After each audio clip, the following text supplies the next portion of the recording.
It is April 13th, 2023, and me and the crows, we've got some beef. So, crows are my least favorite bird. They're loud and obnoxious and annoying, and they're just ominous.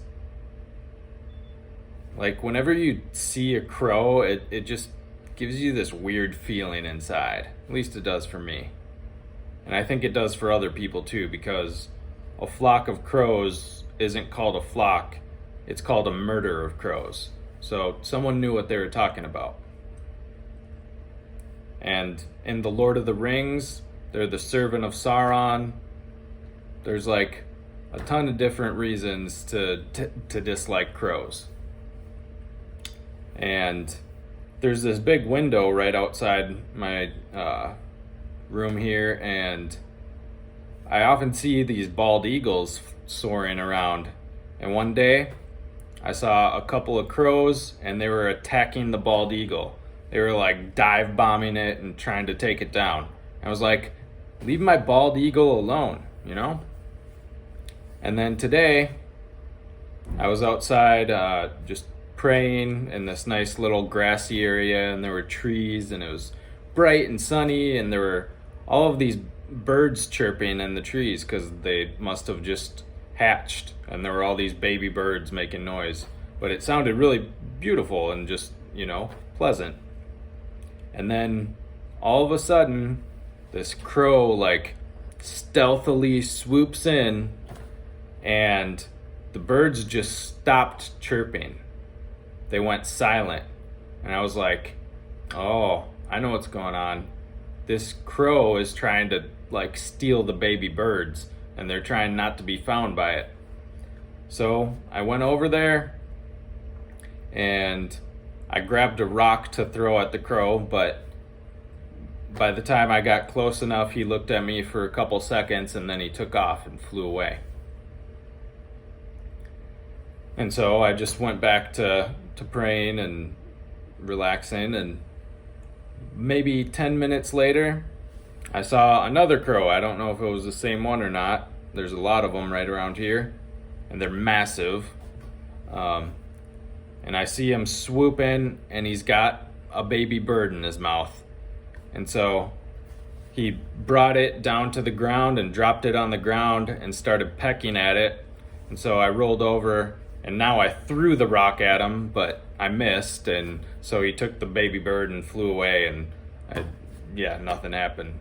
So I was a little disappointed that I didn't hit him and just knock him off the baby bird. But so I dislike crows. But I was kind of discouraged. I was like, just 10 minutes ago, I scared the crow away so that he didn't steal any baby birds, and then he just went and found one somewhere else. And I was like, what's the point? And then a little bit later, I was out just rolling around. I've been able to go outside and roll around a few times a day now, so that's been really awesome. But I was rolling around and I saw some trash on the ground, and I just picked it up and threw it away because I was thinking about how, I like living in a clean area, and it just makes it better for everyone, and figured, it's easy enough.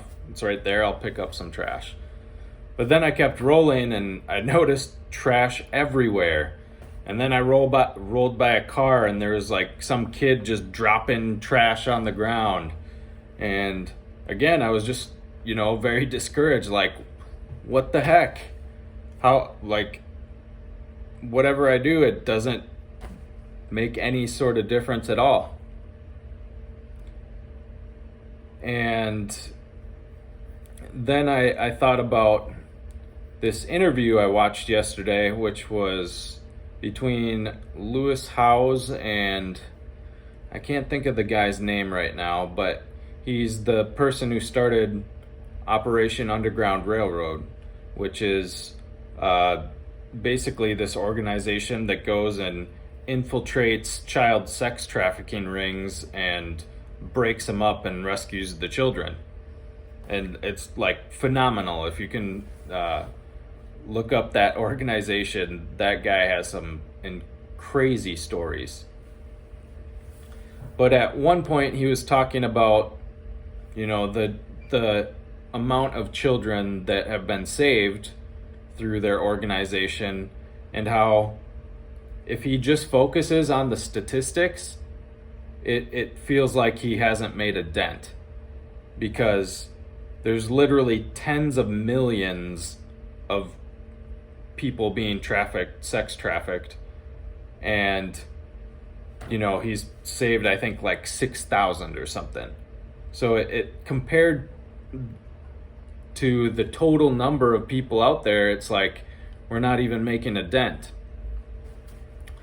But he was talking about how that's exactly why he doesn't like to focus on the statistics, and he likes to get to know the people. He likes to see their faces and know their names, because then he realizes, oh yeah, actually maybe there's still a lot more to do, but for these people, we totally changed their lives.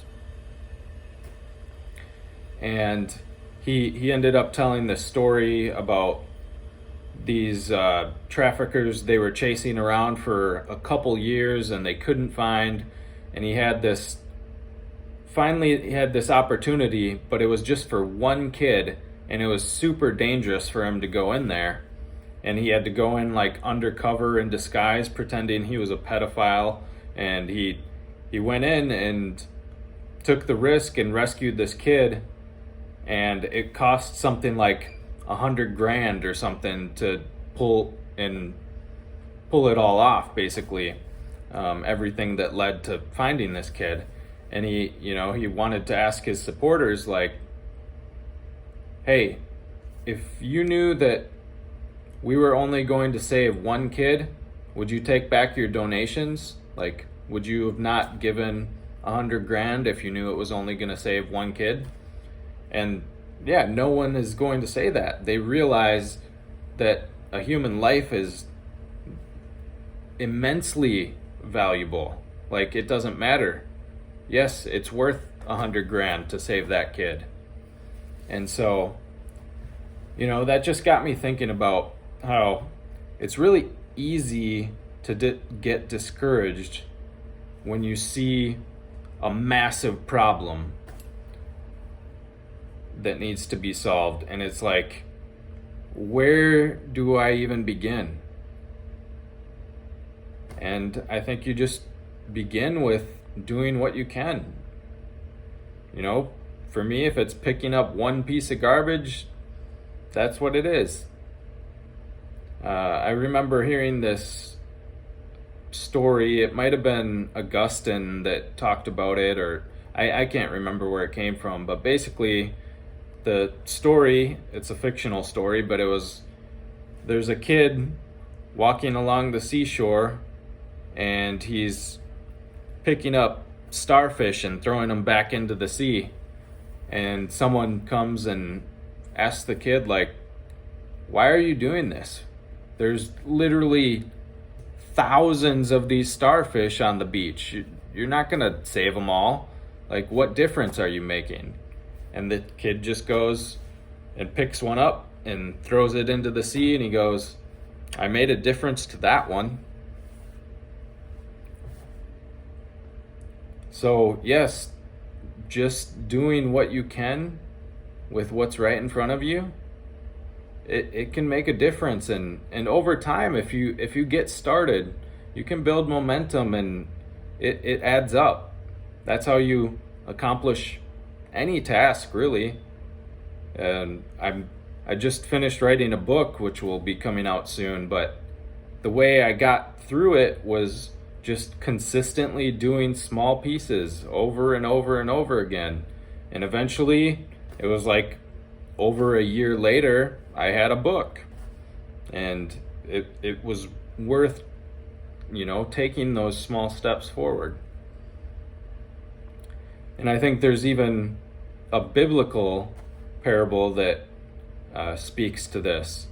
When Jesus talks about how the good shepherd lays down his life for the sheep, and he'll leave the 99 to find the one that's gone astray.